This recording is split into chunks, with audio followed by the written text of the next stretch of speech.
Hi guys! Welcome to my first vlog! So, dahil walang nililibangan ngayon at wala kaming klase, ay naguhit na lang ako ng Jesus Christ. Dahil wala kaming klase dahil ang aming mga teacher ay nag-seminar. Una, ginuhit ko pala ang aking ginamit na kulay ay alcohol marker at magkukulay ng Jesus Christ. Darating galing sa Shopee. Nagkulay na ko niyan sa buhok at malapit na ako matapos dyan sa buhok.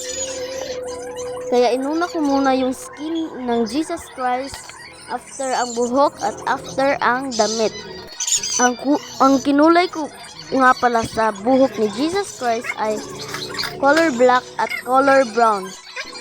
Malapit na akong matapos dyan at inuna ko muna yung buhok at after ang damit na ako sa buhok, kaya sa damit na ang kulay na ang aking ginamit ay color red at color white.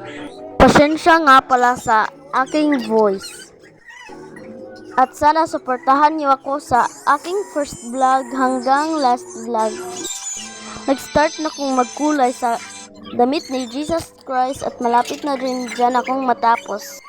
By the way guys, yun ang aking pinsan na nanonood ng TV. Kinulayan ko na ng red ang damit ni Jesus Christ. At tara! Yun lang guys. Thank you for watching. Bye-bye!